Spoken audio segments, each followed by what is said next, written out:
Surprise, motherfucker. So Insomniac doesn't have plans for anything PSVR2 related this generation. Shocker. Who would have thought, right? No, seriously, if this caught you off guard, then my friend, you haven't been paying attention. Now, I understand that some people are genuinely disappointed by this news. Trust me, I get it. You bought a PSVR2, you expect to see solid first-party support from Sony, and Insomniac has a good history with VR. So it's not a wild expectation to think that they could be working on a PSVR2 game behind the scenes.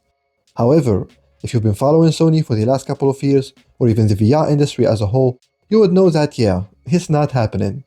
I mean, what does Meta have in store for 2025? Hell, what has Valve been doing all these years? Do you guys remember Valve? What the fuck dropped one game and then disappeared? And yet no one ever mentions this for some reason. Anyways, I'm not gonna tell you how you should feel about the lack of first-party support in the VR industry at the moment. I'm just gonna tell you that if you decide to join us, the VR community, in 2025, you need to understand that the VR market is so much different than the flat gaming market. I mean, with the ballooning budgets, even greenlighting a first-party AAA flat game in 2025 is risky, let alone a first-party VR game. Go ask Meta, they'll tell you. Now, one could argue that for a company like Sony specifically, which has been bleeding millions of dollars in its live service endeavors, it would have been less risky to invest $1 million or $2 million in first-party VR development. Hell, if your studios are not experienced enough or don't know how to do it, then that's why developers like Flat2VR exist. Just give them your existing IPs and let them port them to VR. That would be the easiest win ever. It's basically free money. If they went this path, chances are they would have made a decent profit and pushed their PSVR2 hardware sales even further. And if this is the point you want to make, then you're right. I completely agree with you. It is baffling to me how the old leadership at Sony did not decide to go this route, and yet were willing to burn literally billions of dollars on nothing. I want you to think about that for a second. Billions of dollars on nothing. That's the level of incompetence the old leadership had. And I'm gonna be honest with you guys, as long as Herman Holst is still in charge of PlayStation Studios, I will always worry about the future of PlayStation Studios, which some might say have already been losing their touch this generation. But that's a different conversation. So let's circle back to our topic for today's video. What should you, as a PSVR2 owner, expect from Sony first party? What are the most reasonable and safest expectations for the remainder of this generation, so that no one feels disappointed again when Naughty Dog says they have no plans for VR? Keep in mind, we're only talking about PlayStation first-party studios here. We're not talking about second-party exclusivity deals, like Resident Evil 4 Remake or Hitman World of Assassination. I actually expect to see a few of those in the coming years. Sony hasn't given me any reason to believe otherwise. So, PlayStation Studios, PSVR2, what should we expect? Well, in my opinion, there are only two first-party studios that I could realistically see dropping something on PSVR2. The first studio is fan favorite Team Asobi. I know some of you guys are still hurt by the fact that the latest game didn't have PSVR2 support, but that doesn't mean they're not already working on something else for PSVR2.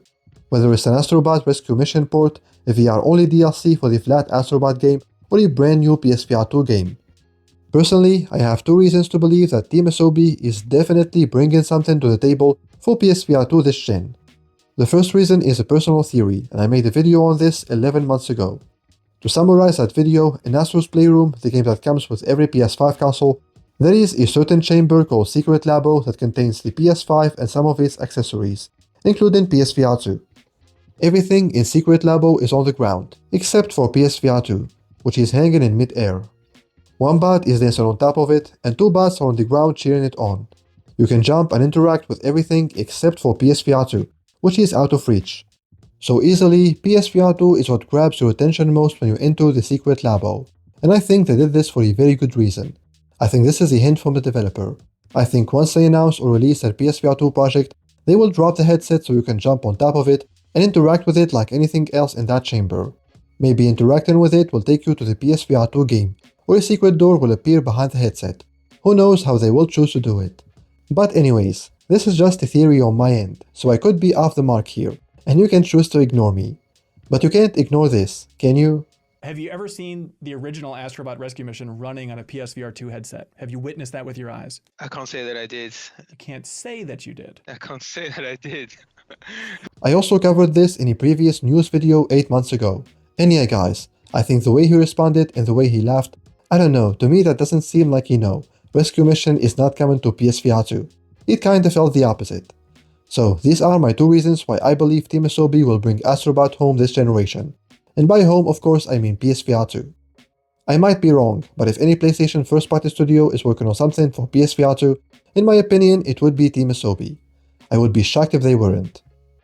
The second studio that I think has a good chance of working on a PSVR2 game, a hybrid game to be precise, is Sprite. The reason I believe this is very simple. Sprite is a VR developer first and foremost. They worked on 3 PSVR1 games, The Persistence, Nightfall, and Playroom VR. And the latest release was of course Horizon Call of the Mountain at the launch of PSVR2. So yeah, unless Jim Ryan forced them to do a live service game like he did with London Studio for some reason, I don't see a future where Sprite doesn't release a new PSVR2 game this generation. And I'm gonna go one step further and say it's going to be a hybrid horror game.